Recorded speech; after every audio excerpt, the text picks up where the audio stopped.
I want to stay with US politics now, but look at climate change. And there's lessons in all of this for the way this issue is treated in Australia too.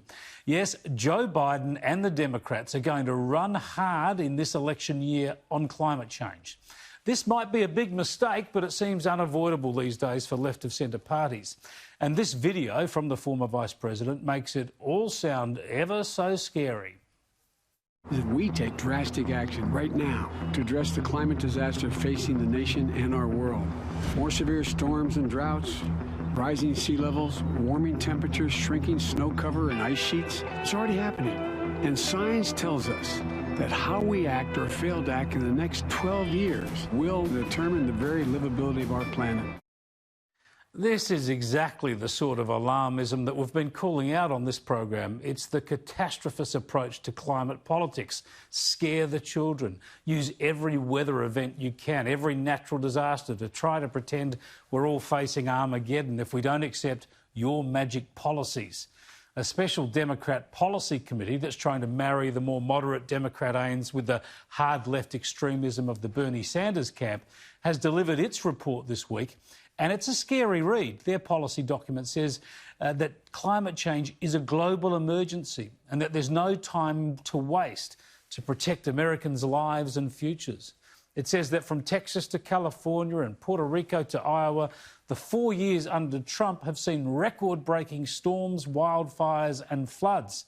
People have suffered tens of billions of dollars in losses, and dams have failed, and neighbourhoods have been all but wiped off the map in Florida, and crops have been drowned in the Midwest. Thousands of Americans have died, it says, and President Trump still callously and willfully denies the science that explains why so many are suffering, it says. This is typical of the misleading pseudoscience that passes for political debate these days. This is unscientific fear-mongering. It's not climate science. This is junk science and junk politics. Now, who would I cite to demonstrate this? Well, I could go to all kinds of studies that fail to show increases in natural disasters under climate change, but let's stick with the IPCC, the UN expert panel. Its 2012 report on managing extreme events and disasters under climate change found disasters were killing far fewer people these days, but they were costing a lot more. And it did not find that disasters were becoming more common or more extreme. Increasing exposure of people and economic assets has been the major cause of long-term increases in economic losses from weather and climate-related disasters, it said. In other words, higher populations and more development means more exposure.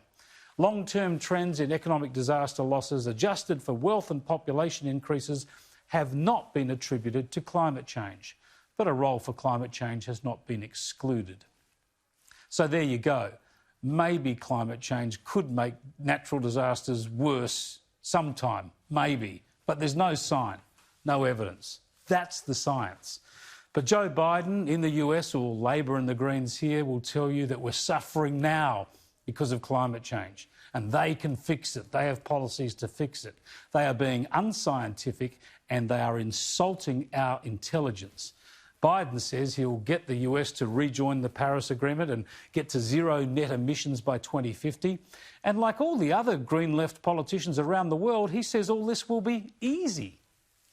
This initiative will create more than 10 million new good-paying jobs all across the clean economy in the United States of America. It's an enormous opportunity. Yeah, but it's also easy, so full of opportunity, green jobs, clean power and cheap energy. If it's also cost-effective, who needs government policies to make it happen? Surely it'll just happen anyway. Although to give credit to the Democrats in the US, at least they are happy to proceed with advanced nuclear technology and carbon capture and storage as well. Now, just on Joe Biden, by the way, he's the front runner now, of course, leading in the polls.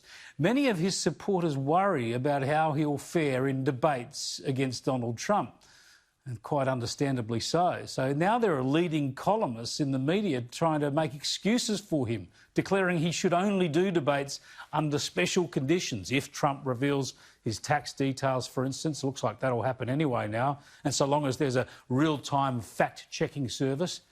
Obviously, they want to avoid debates because Trump could expose Biden's, shall we say, lack of clarity. As one wag suggested, the two conditions Biden's camp really wants on debates are that they're going to be held in Biden's basement and not have them televised. Still, I guess everyone might be in their basements anyway, sheltering from all those natural disasters.